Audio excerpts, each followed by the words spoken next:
جیسے کہ اس گھر میں موم بتیاں جلتی نظر آتی، اس گھر کے آس پاس قدموں کی آوازیں آتی، کان پھاڑ دینے والا شور، اور ان کو بھوت نظر آتے۔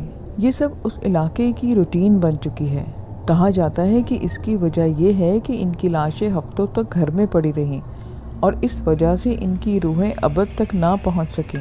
یہ خیال کیا جاتا ہے کہ یہ تینوں روحیں خطرناک ہیں اور کئی موقعوں پر بچوں اور عورتوں پر حملہ کر چکی ہیں۔ ایک شادی میں قوالی نائٹ ہو رہی تھی۔ وہاں ایک بچی 12-13 سال کی بال کھول کر باہر کی طرف چلی گئی کوئی چیز لینے۔ وہاں ٹینٹ کے برابر میں ایک خوفناک بہت بڑی کچرا کنڈی تھی۔ وہ بچی وہاں سے گزر کر گئی تھی۔ اب پہلے تو وہ صحیح سلامت واپس آ گئی اور ساتھ بیٹھ کر اس نے سب کے کھانا کھایا، لیکن کھانا کھانے وقت وہ صاف لگ رہا تھا کہ اسے کچھ ہو گیا ہے۔ وہ 12-13 سال کی لڑکی ہم سب سے زیادہ کھا رہی تھی۔ اب میں تو ڈر کر اپنے کزن میں آ کر بیٹھ گئی۔ پھر رات 3 بجے قوالیاں سٹارٹ ہوئیں۔ پہلی 2 قوالیوں میں تو وہ ٹھیک رہی۔ جیسے ہی تیسری قوالی شروع ہوئی اس کی طبیعت خراب ہونا شروع ہو گئی۔ وہ 13 سال کی بچی مردوں کی آواز والی میں کہہ رہی تھی کہ میں نہیں چھوڑوں گی، تو اس کو لے کر قوالی سے دور بھاگے اور کسی عالم کے پاس لے کر گئے۔ وہاں جا کر پتہ چلا کہ اس پر بہت گندے والے جنات آ گئے ہیں، جن سے جب بات کرنے پر پتہ لگا کہ وہ کچرا کنڈی سے ہی بچی کے پیچھے ہیں اور اسے یہ بچی پسند آ گئی ہے۔ وہ کہہ رہا ہے کہ بچی کو اپنے ساتھ لے کر ہی جائے گا۔ بچی کی امی نے ان سے پوچھا کہ تم کس شرط پر میری بیٹی کو چھوڑو گے؟ تو اس نے بولا کہ یا بچی دے دو یا پھر تم۔ ابھی بھی اس بچی کا علاج چل رہا ہے۔ اس کی ہمیشہ ہی طبیعت خراب رہتی ہے اور زیادہ وہ کہیں آ جا نہیں پاتی۔ ایسا ہی سیم کیس میری کزن کے ساتھ 2014 میں ہوا تھا۔ وہ چھوٹی تھی، 2.5 سال کی ایج تھی۔ وہ کسی شادی میں گئی ہوئی تھی۔ اتفاق سے میں اس ٹائم میں انہی کے گھر تھی۔ میں نے اس کو جھولا جھلاتی تھی اور تیار کرتی۔ میں تیار کر کے اس کو شادی میں بھیجا۔ وہاں شادی جو تھی وہ کسی کی چھت پر تھی اور وہ چھت پر اسرار تھی۔ وہ بچی صرف 2.5 سال کی ایج کی تھی اور اپنی ماں کی گود میں رہتی تھی۔ اب شادی سے واپسی ہونے کے بعد اس بچی کے ساتھ عجیب واقعات ہونا شروع ہو گئے۔ کبھی آنکھیں اوپر کو چڑھ جاتی، کبھی سانس رک جاتا، تو کبھی الٹی اور موشن ہونے لگ جاتے جو کہ ختم ہی نہ ہوتے۔ وہ 1 ہفتے کے اندر ہی اندر نڈھال اور نازک سی ہو گئی۔ اللہ جانے اس کے ساتھ کیا ہو رہا تھا۔ جب ڈاکٹر کو دکھایا تو انہوں نے کہا کہ کچھ نہیں ہے، موسمی طبیعت خراب ہے، یہ ٹھیک ہو جائے گی۔ پھر 1 ہفتے کی دوا کھائی مگر وہ ٹھیک نہیں ہوئی، اور پھر کوئی اللہ کا نیک فرشتہ بن کر ہماری مدد کرنے آ گیا اور اس نے بتایا کہ اس پر کوئی ہوائی چیز لگتی ہے، کسی عالم کو چیک کرواؤ۔ جب ہم لوگوں نے چیک کروایا تو انہوں نے کہا کہ 2 ہفتے سے زیادہ ہو گئے اوپر کی چیز اس پر حاوی ہے۔ اب یہ کنفرم نہیں تھا کہ جن شادی سے لگا تھا یا کہیں اور سے، لیکن 99% شک یہی تھا کہ شادی سے تھا یہ معاملہ۔ پورے 1 مہینے علاج کرایا، نماز پڑھی، دم کیا، نان سٹاپ اس بچی کا صدقہ اتارا، درود پاک پڑھ کر۔ ہمارے نانی اور نانا جو 5 وقت کے نمازی تھے ان لوگوں نے اس پر دعائیں پڑھتے رہے، وظیفے کیے، لیکن وہ چیز اس بچی کے اندر سے جانے کا نام ہی نہیں لے رہی تھی۔ وہ بچی اتنی خوبصورت سی تھی، اب بالکل نڈھال اور ڈھانچہ بن کر رہ گئی تھی۔ اس کے جسم پر گوشت نام کی کوئی چیز نہیں تھی اور بچی کے اندر نہانے کے بعد بھی بدبو نہیں جاتی تھی۔ وہ بدبو ایسی تھی کہ جیسے کسی گٹر کی ہو۔ بہرحال 2 علاج ایک ساتھ چل رہے تھے، اوپری چیزوں کا بھی علاج اور دوسرے اس کے الٹی موشن کا۔ وہ 2.5 سال کی بچی پتہ نہیں کیا کیا گزر رہی تھی۔ ہم سب امید چھوڑ چکے تھے، لیکن اس کی امی ابو ابھی تک راضی تھے کہ یہ بچ جائے گی۔ 1 ہفتے تک وہ ہاسپٹلائز رہی۔ پھر ہاسپٹل سے خبر آئی کہ بچی کی انتقال ہو چکا ہے۔ اس کے بارے میں ہم سوچتے ہیں تو بہت رونا آتا ہے۔ وہ ہمارے ماموں کی پہلی بیٹی تھی اور ہم سب کی اس کے ساتھ بہت اٹیچمنٹ ہو گئی تھی۔ اس کے انتقال کے بعد میں نے اس کو نہیں دیکھا کیونکہ میری ہمت ہی نہیں ہو رہی تھی۔ میں خود اس وقت 10-11 سال کی تھی اور میں وہ منظر آج تک نہیں بھول پائی۔ یہ کہانی ہماری دادی کے گھر کی ہے۔ میں بہت چھوٹی تھی۔ امی بتاتی ہیں کہ وہاں کوئی اچھے جن کا گزر تھا۔ جب ان کی شادی ہوئی اس کے بعد انہیں فیل ہوا کہ فجر کے وقت کھڑکی کی طرف سے کوئی گزرتا تھا۔ ایک دن امی جب لائٹ جانے کی وجہ سے بیڈ کی جگہ زمین پر سو رہی تھیں تو مغرب کے وقت ان کو سر پر ایسے فیل ہوا کہ جیسے کسی نے نیند سے اٹھایا ہے، اور امی کو پتہ تھا، اس لیے وہ سائیڈ ہو گئیں اور بیڈ پر جا کر سو گئی۔ ایسا ہی سیم ایک ہمارے گھر کی کام کرنے والی کے ساتھ بھی ہوا۔ وہ بیچ راستے میں سو رہی تھی، ان کو پتہ نہیں تھا کہ جن کے بارے میں، جنات نے انہیں اٹھایا ہوگا، پر وہ نہیں اٹھی۔ اور لٹرلی میری چاچی، چاچا اور دادو اور امی ابو سب بتاتے ہیں کہ ان کے اوپر ہوائی اثرات ہو گئے، اور یہ کہ ان کے ساتھ بہت بری طرح سے ان کو مارا پیٹا کیا۔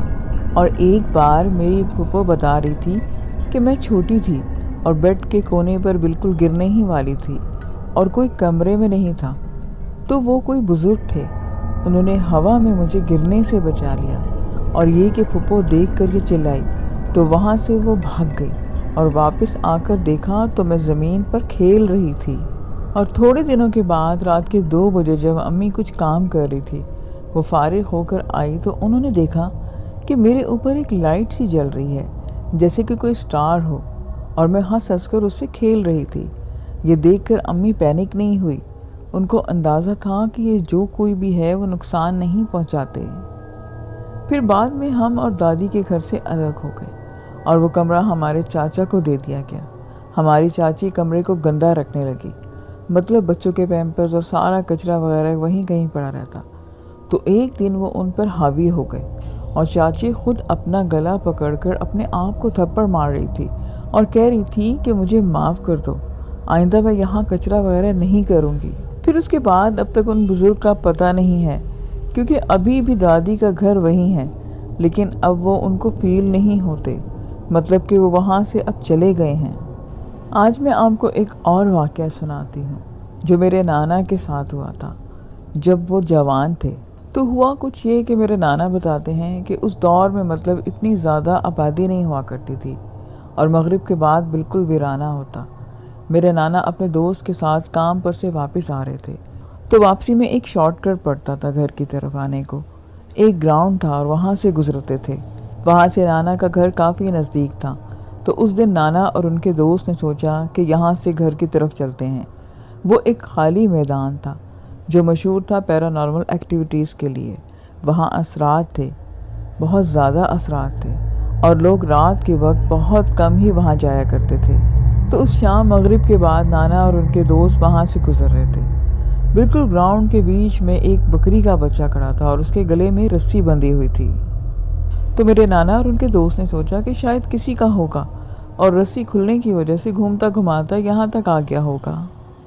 تو ان لوگوں نے سوچا کہ اسے یہاں سے لے چلتے ہیں، کیونکہ یہ جگہ اس کے لیے مناسب نہیں ہے، کسی کے گھر کے باہر باندھ دیں گے، جس کا ہوگا وہ اپنے گھر لے جائے گا۔ نانا کے اس دوست کے پاس اور بھی جانور تھے، تو انہوں نے بکری کے بچے کو اٹھا لیا اور میدان سے باتیں کرتے ہوئے یہ لوگ نکلنے لگے۔ کچھ ہی قدم رہ گئے تھے میدان سے باہر نکلنے میں کہ نانا کے دوست نے اچانک نظر پڑی کہ وہ بکری کے بچے کی پچھلی 2 ٹانگیں کھینچتی ہوئی آ رہی ہیں، اور وہ وہیں جگہ پر چپکی ہوئی تھی جہاں سے انہوں نے بکری کے بچے کو اٹھایا تھا۔ باقی اس بکری کے بچے کا حصہ نانا کے گود میں تھا۔ بس پھر یہ دیکھنا تھا کہ انہوں نے زور سے چیخ ماری، اور پھر جب نانا نے بکری کو دیکھا تو پیچھے مڑ کر یہی ماجرا دیکھا، تو فوراً سے انہوں نے بکری کے بچوں کو پھینکا اور زور سے گرتے پڑتے گراؤنڈ سے بھاگے، اور سارے راستے چیختے چلاتے گھر تک آ گئے۔ گھر آ کر سارا ماجرا گھر کے بڑوں کو بتایا، تو گھر والے سمجھ گئے کہ وہ کوئی بکری کا بچہ نہیں تھا، بلکہ اس کی شکل میں کوئی اور مخلوق تھی۔ نانا اور ان کے دوست کو دونوں ڈر کی وجہ سے بہت زیادہ بخار ہو گیا تھا، اور اس دن کے بعد سے وہ لوگ اس گراؤنڈ میں پھر کبھی دوبارہ نہیں گئے مغرب کے بعد سے۔ 2015 میں اور میرے ہسبینڈ امریکہ گئے۔ لاس اینجلس میں میرے ان لاز رہتے تھے، وہاں کا ٹرپ بھی لگا۔ اب بندہ اگر کیلیفورنیا میں آئے اور ڈزنی لینڈ نہ جائے تو ٹور ادھورا رہتا ہے، اس لیے ہم نے جب ہوٹل کو بک کروایا تو ان میں 3 نائٹس کا سٹے بک کیا جو ڈزنی سے قریب ترین تھا۔ وہ اکتوبر کا منتھ تھا اور ہالووین کا زور و شور سے ہر جگہ ارینجمنٹ کیے ہوئے تھے۔ میں نے زندگی میں پہلی دفعہ ایسے ارینجمنٹس دیکھی تھیں اور میں واقعی بہت ڈر گئی تھی۔ بکنگ کرتے وقت ہوٹل کے بہت اچھے ریویوز آئے تھے اور ریزنیبل ریٹس بھی تھے، تو ہم نے فوراً ہی بکنگ کرا لی۔ اب جب ہم وہاں پہنچے تو ماحول ہالووین کی وجہ سے آلریڈی بہت خوفناک تھا۔ اسکیلیٹنز اور مانسٹرز کے پتلے ہر جگہ لگے ہوئے تھے۔ خیر چیک ان کے بعد ہم کو روم دیا گیا تو وہ کوریڈور کے بالکل اینڈ پر تھا۔ لائٹس بھی کوریڈور پہ کافی ڈم تھیں اور روم میں داخل ہوئے تو روم کو توقع سے بہت بڑا تھا۔ ساتھ میں ایک کچن بھی تھا اور روم میں گھستے ہی عجیب سی وائبس ہمیں آنا شروع ہو گئی۔ سب لائٹس آن ہونے کے باوجود بھی عجیب سا اندھیرا تھا کمرے میں۔ کچھ ڈیکور بھی وہاں بہت عجیب و غریب تھا۔ پرانے زمانے کے شینڈلیئر اور بیڈ تھے، بہت سی ڈل لائٹس، اور بیڈ کے سامنے دیوار پر اورنج رنگ کے پینٹ اور اس پر 2-3 پکچرز لٹکی ہوئی تھیں۔ اس میں سے ایک پکچر جو اسپینش ٹائپ لڑکی کی تھی جس کے سر پر ایک فروٹ باسکٹ تھی، اس پکچرز کو جب میں نے دیکھا تو میں ایک دم سے ڈر گئی۔ جب میں نے اس کو غور سے دیکھا تو مجھے اس میں ڈیول کی پکچرز نظر آئیں۔ اس ڈیول کی پکچر مجھے اس کے بیک گراؤنڈ میں نظر آئی تھی اور ایسا لگ رہا تھا کہ اس لڑکی کی آئیز ہم کو فالو کر رہی ہیں۔ میں نے اپنے میاں کو بولا کہ مجھے یہاں نہیں رہنا، یہ روم ٹھیک نہیں لگتا۔ تو انہوں نے کہا کہ اس وقت ہم کہاں جائیں گے، آج رات یہاں سٹے کر لو، صبح چیک آؤٹ کر کے کہیں اور چلے جائیں گے۔ وہ رات میرے لیے وہاں گزارنا عذاب ہو گئی۔ الحمدللہ میں نماز کی پابندی کرتی ہوں۔ رات کو سفر کے تھکان کے باوجود عشاء کی نماز کے لیے تیار ہوئی، باتھ روم میں گئی میں وضو کے لیے۔ جب میں وہاں گئی تو باتھ ٹب میں شاور کرٹن کے پیچھے موجود کوئی مجھے فیل ہوا۔ حد تو یہ کہ باتھ روم یوز کرنا میرے لیے مشکل ہو گیا۔ وضو کر کے میں باہر آئی تو میرے میاں سو چکے تھے۔ میں نے قبلہ ڈھونڈنے کے لیے اپنا موبائل نکالا تو قبلہ ایپ کھولی تو کمپس کی نیڈل بس گھومتی ہی جا رہی تھی، کوئی ڈائریکشن ہی نہ ملے۔ میں سمجھ گئی کہ ایپ خراب ہے۔ میں نے دوسری ایپ ڈاؤن لوڈ کی تو وہ بھی سیم ہی کام کر رہی تھی۔ میں نے نوٹس کیا کہ جیسے ہی وہ پکچر والی لڑکی عجیب طرح سے مسکرا رہی ہو۔ خیر اگنور کر کے میں نے آیت الکرسی پڑھی اور دوبارہ قبلہ ایپ کھولا تو فائنلی کمپس نے قبلے پر ڈائریکشن دکھائی۔ میں نے جیسے ہی نماز کی نیت کی، مجھے ایسا فیل ہوا کہ جیسے کوئی مجھ پر بوجھ ڈال رہا ہے تاکہ میں نماز نہ پڑھ سکوں، مگر پھر بھی میں نماز پڑھتی گئی۔ نماز پڑھنے کے بعد میں نے اپنے اوپر چاروں کل اور آیت الکرسی کا دم کیا اور اپنے میاں پر بھی پھونک ماری اور چپ چاپ ان کے برابر میں جا کے لیٹ گئی۔ ایک پل کو جو مجھے نیند آئی تو مجھے ایسا لگا کہ کوئی میری سائڈ پر مستقل کھڑا ہے۔ خوف کی وجہ سے میں اپنے کمبل کے اندر منہ کر کے ورد کرتی رہی۔ نہ جانے میری کب آنکھ لگی اور صبح ہو گئی۔ صبح ہوتے ہی جیسے سب نارمل ہو گیا، پر میں نے تو شور مچا دیا کہ میں ایک لمحہ بھی اب اس ہوٹل میں اور نہیں ٹھہروں گی، آپ دوسرا ہوٹل بک کروائیں۔ تو میرے ہسبینڈ نے دوسرا بک کروایا اور ہم وہاں سے نکل گئے۔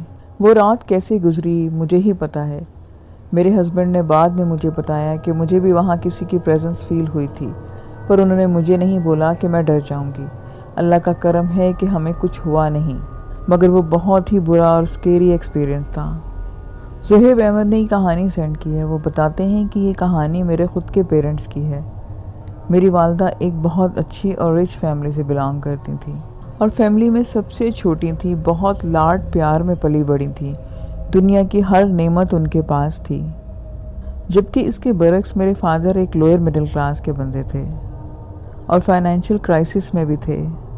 ایک جگہ جب جاب لگی تو 3 سال کی محنت سے لیبر سے مینیجر بن گئے اور اپنی آنیسٹی اور دن رات کی محنت کی وجہ سے گھر کے حالات بدل کے رکھتی ہے۔ 1995 میں ان دونوں کی شادی ہوئی اور شادی کے بعد میری اماں بتاتی ہیں کہ کچھ سلسلہ اس طرح سے شروع ہوا۔ بیٹا شروع کے دن تو اچھی طرح سے گزر گئے، بٹ سڈن ہی کچھ عجیب و غریب ہونے لگا۔ میں اپنی جیولری کہیں اور رکھ کے آتی تو کہیں اور ملتی، جبکہ گیٹ بھی بند ہوتا، اور یہ سب کچھ ودن منٹس ہی ہوتا۔ ایک ایئرنگ اور دوسرا سامنے ہوتا، پر یہ ڈیلی بیسس پر میرے ساتھ ہونے لگا۔ اور پھر امی جو پیسے رکھتی ابو کی الماری میں، چابی امی کے پاس ہوتی، اور جب پیسے کاؤنٹ کرتی تو وہ کم نکلتے۔ جہیز کی شیشے کی کراکری ویسے ہی رکھے خود بخود ٹوٹ جاتی۔ اور پھر یہاں سے ان کا ڈاؤن فال شروع ہوا، جب میری دادو اور پھوپھو نے میری امی پہ الزام لگانا شروع کیا کہ یہی پیسے چراتی ہے، میرے بھی اور اپنے میاں کے بھی۔ ابھی یہ سب تماشے چل ہی رہے تھے کہ سڈنلی ابو کی جاب بھی چھٹ گئی اور جاب ختم ہو گئی اور فیکٹری بھی بند ہو گئی۔ ننیحال والوں نے ہماری ہیلپ کی، مگر دادی اور پھوپھو کی امی کو تانے بند ہی نہیں ہوتے تھے۔ وہ میری ماں کو بالکل بھی پسند نہیں کرتی تھیں۔ میری امی کھانا بناتی تو نمک تیز ہو جاتا، کپڑے غائب ہونے لگے، بلڈ سپاٹس ملنے لگے،